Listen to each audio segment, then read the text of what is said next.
ديال الاباء اللي واقفين معنا. هذه فرصه اننا نتواصلوا معاهم لانهم عارفين هادشي. اي اب او اي ام سقسيتيه دابا واش كتاح لي فرصه التواصل مع الاستاذ غادي يقول لك لا.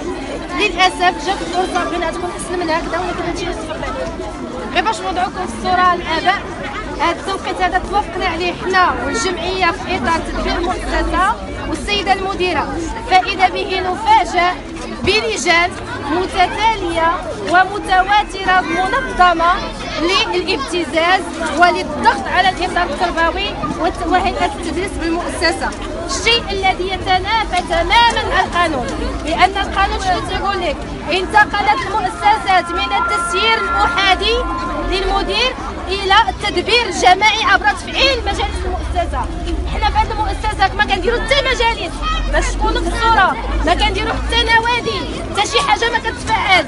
واليوم كيقولوا لنا بان انتم يلا قوه اقتراحيه. العام اللي داز قوه اقتراحيه، العام قوه اقتراحيه، غادو قوه اقتراحيه الى متى؟ الا كنا حنايا كنديروا اجتماع ومسؤول وبالرئاسه المديره وبالحضور ديال ممثلين الاباء وفي الاخر يقولوا لنا هذا المجلس ولا هذا التقرير اللي خرجوا به فهو لا يمكن تفعيله لانكم انتم مجرد قوه اقتراحيه. انا باسم الاساتذه كاملين وطاقم التدريس كنقول لهم حنا عندنا استعداد اننا نفسخوا ونحلوا هذه المجالس واجيو انتم سيدي غنرجعوا لديك الشيء ديال التمركز. حنايا الهيئه الدستور وهذا القوانين كلشي اللي يقول لك لا مركزيه ولا تمركز. حنا رجعنا للعصور الفريطه. هذه هي الرساله ديالنا كاساتذه للناس المسؤولين على هذا الميدان التربوي في المدينه.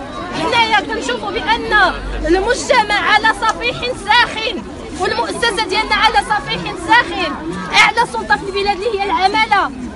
منين جات المذكره ديال الوزير الاول جمع السيد المدير الاقليمي والممثلين الاباء والممثلين النقابات على اساس ان تعطى الصلاحيه لمجالس التدبير لتدبير هذه المرحله الانتقاليه اللي هي ديال استعمال الزمن بعد الحاح والحاح ورفض من طرف السيده المديره.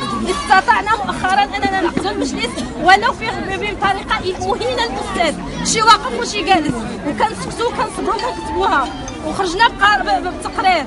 السيده المديره ما بداتش ديك الساعه شي معارضه، فاذا به نفاجأ بان السيده المديره كتكتب بانها كترفض التوقيت. اللجان كتجينا دابا بساعه. هاد الوليدات اللي انت غادي تجي تنرفزني وحط عندي 30 امانه، ماشي حرام عليك غتنرفزني لكن غنتعامل مع هاد الدراري. انت سيدي الا كنتي ما عندكش ما عندكش قسم وما كتعاملش مع الانسان مباشره، انا راه كنتعامل مع انسان. اذا انت كتعامل مع الوثائق والقانون التي لا يخضع للانسانيه، وحنا قلناها لهم اليوم، القانون ما لم يعد ولم يبقى القانون مجرد قواعد مجرده. القانون اذا لم يخضع للانسانيه فهو باطل. وتحيه نضاليه الاخوان. تحيه الوحده والتضامن.